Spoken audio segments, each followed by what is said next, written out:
Hello children, today we are going to discuss about the sorting material into groups. We will study about the sorting materials into groups children. Children, you can see innumerable things around you children. You can see so many of things around you and they all look different. What children? They all look different. You can see so many things around you and all the things look different children, and their properties are also different, and their properties are also different from each other. So the question arises children, what are these things made of? What are these things made of? What are these things children made of? What are these things made of children? So they are made up of children certain things, certain materials. As if we take an example of wood, steel, clay, graphite, rubber, paint. So these all are, what are these all? These all are materials children. What are they? These all are the materials. Some material, and what are the uses of this material children? These are used to make different kinds of things or objects we use. Now about the materials children. Same material can be used to make different kinds of things. Same material can be used to make different kinds of things children. We have taken the same material, as if it is a steel, then steel is the material and this can be used to make different things children. From different objects can be made from steel children. So what can be that? Can be utensils, it can be knives,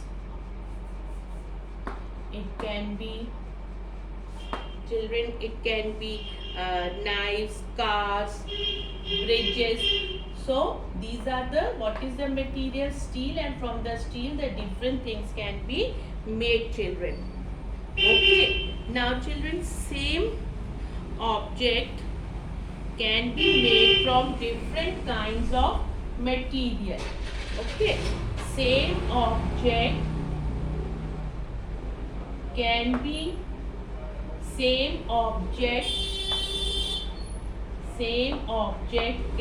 made up of children material, different kinds of material, different kinds of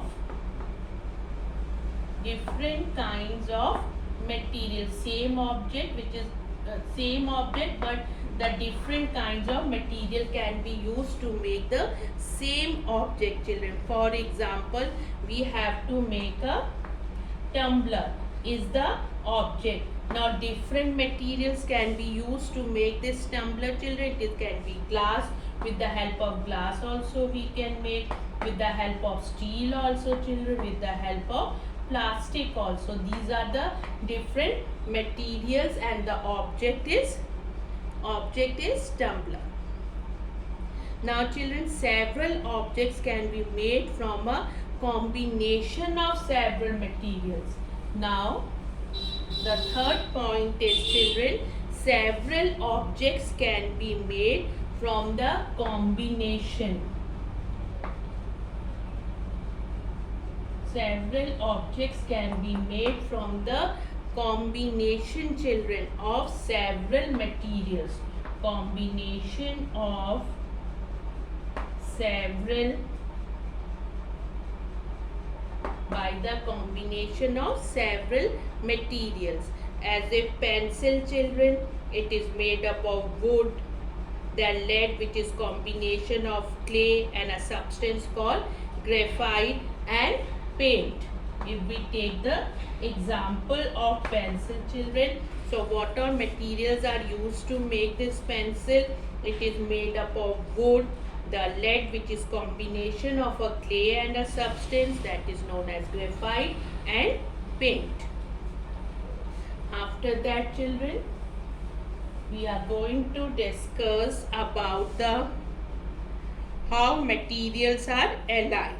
There are two properties which are common to all these things, children. What are that? All materials that occupy space. All materials that occupy space, the amount of space something occupies, what is it known as? That is known as volume. All materials occupy space, the amount of space something occupies, what is it known as, children? That is known as volume. Second one, all materials have mass. All materials have mass. The amount of matter in an object, what is it known as? That is known as mass, children. Okay. Now, what is matter? What is matter? We have seen that all materials that occupy space and have mass, all of them are made up of matter. All of them are made from matter. Anything that occupies space and has mass, what is it known as? That is known as matter, children. Okay, it includes all substances of which the universe is made up of. Feelings of love or sadness do not occupy space and do not have any mass. So they are not matter. Are they matter? No, they are not matter, children. Now the next point we are going to discuss about the atom, children. What is matter made up of? So we have as a piece of iron is a matter. If you have taken a piece of iron, this is a matter, children. Now if you broke, if an iron piece is broken, children, okay, then what happens? It will form smaller pieces. What will happen, children? It will form smaller pieces, children, of iron only. It will be the smaller pieces of iron only. And if you continue breaking this piece, then what happens? It becomes smaller and smaller. It will become smaller and smaller. But this must end somewhere, children. So it should be possible to get the smallest piece of iron that cannot be broken any further. We cannot break it. It cannot be broken further. Okay. Cannot be broken further. The smallest piece of that iron you will get. So John Dalton, a scientist of the 19th century, named this smallest piece of the iron as an iron atom. What does he called it? As a iron atom. Though if you take at the place of iron you have taken gold, then it will be a smallest piece of gold is a gold atom. The smallest piece of gold is a gold atom. Atoms are so small that they cannot be seen even by the most powerful microscope, children. Okay, they are so small that they cannot be seen even by the most powerful microscope. Fine, children. The smallest particle of gold is, and the iron is the atom. But the smallest particle of water, the smallest particle of water is not a water atom. Now you must be thinking why, what is the reason behind it? Because water is made up of two different water is made up of two different kind of atoms, children. Okay, the atoms of hydrogen and the atoms of oxygen. Atoms of hydrogen and the atoms of oxygen. So the smallest particle of the water contains two atoms of hydrogen and one atom of oxygen. So this forms one molecule of water. Okay, children. So the smallest particle of a compound is a molecule. What is it? The smallest particle of this water is a molecule, and water is a compound. The water is a compound. Okay. Now children, elements, compounds. As I said, the smallest particle of a compound is a molecule. Now, what are these elements? What are these elements? Iron, gold, hydrogen and oxygen, whose smallest particles are atoms. Whose smallest particle are atoms. What are they known as? They are known as elements. And substances such as water, which are made up of two or more elements, what are they known as? They are known as compounds. They are known as compounds, and the smallest particle of it is molecule, and it is made up of two or what is it, children? The definition of compound, it is made up of two or more elements. Okay, children, and then let us know about some common compounds and their composition. Some common compounds and their composition, children. Some common compounds and their composition, children. As if I am taking water here. So what is the composition of the water? Elements which make up the compound. Composition means the elements which make up the compound. Which are elements will make up the compound. So which elements are present? That is, children, hydrogen and oxygen.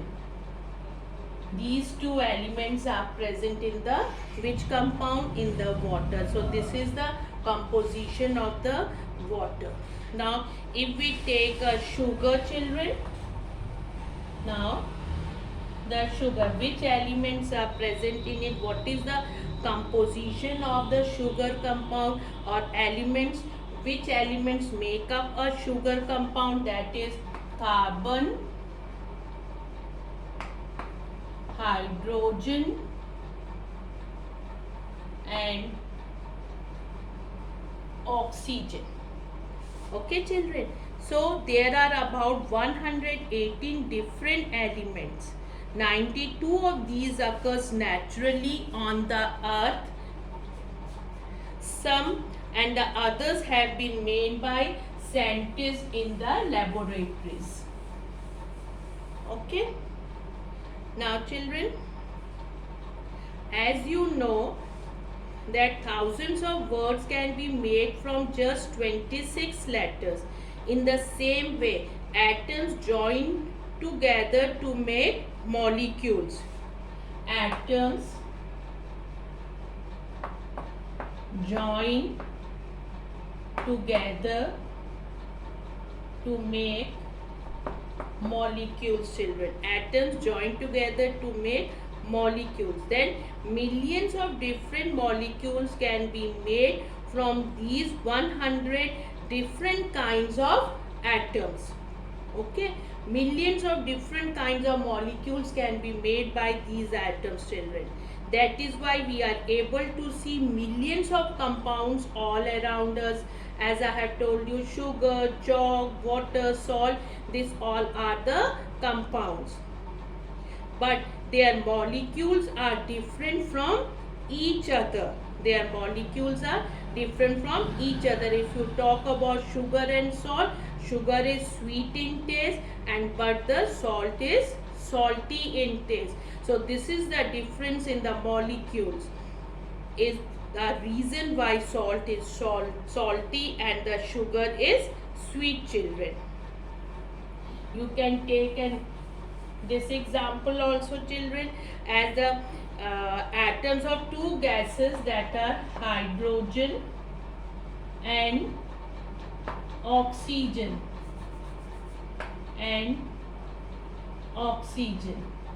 the atoms of two gases, these two are gases, hydrogen and oxygen are the gases. These atoms combine together to form water. And what is water? Water is a liquid, children. Water is a liquid, and these two are in the gaseous form, children. Okay, now we will discuss about the classification, children. Okay, now let us discuss about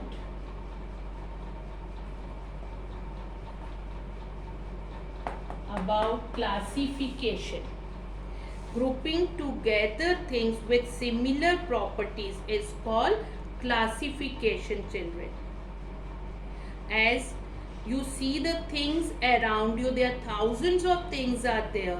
Some of the things may be living, while some of them may be living.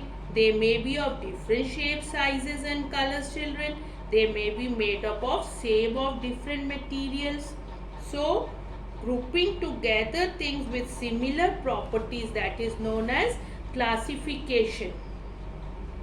Now classification is not confined to living things, children.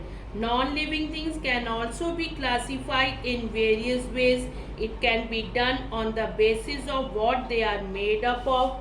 What they are made up of, children. Okay, we can just group it accordingly. How are they used? Whether they are natural or human made. Okay. Then in the case of living things, they can be classified into subgroups, children, such as plants and animals. Then they can be classified on certain properties also, children.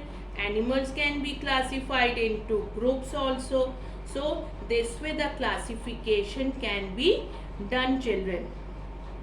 Now, so you can just see point out the common properties in the following groups of things. As if there are exercise book, children, pen, pencil, eraser and sharpener. So these all things are used in what all these are things? These all use are the stationary items, children. What are that? These all are the stationary item which you use for writing, painting and all, children. So what will be their group? Stationary item. So this way we can classify the objects. And you have seen in the kitchen also, children, are all the utensils are kept together? Yes, all the utensils are kept together. In the kitchen also, spices also are kept together, children. And how are the books in the library are arranged? They are also arranged according to the subjects, children. So this way the classification is very, very important. Now what is that classification? Grouping together things with similar properties is called classification. Now one example more I can give you. If you take in a group A, there are human, neem tree, people tree, cockroach and insects are there. And in group B there are pen, pencil, table, chair, furniture. So group A, How can we classify that group A, children? Group A can be classified as living things. What can be classified as a living thing? Because all in the group A, what are kept? Living things. And in the group B, all furniture, pen, pencil, what were that? All are non-living things. Okay. This is the role of the classification, grouping together things with similar properties. Means group A was having all the properties of the living things, so it was kept in a group A, and in the group B all the properties of non-living things, that all materials were having, so they were kept in a group B. This was all about the classification, children. Thank you so much.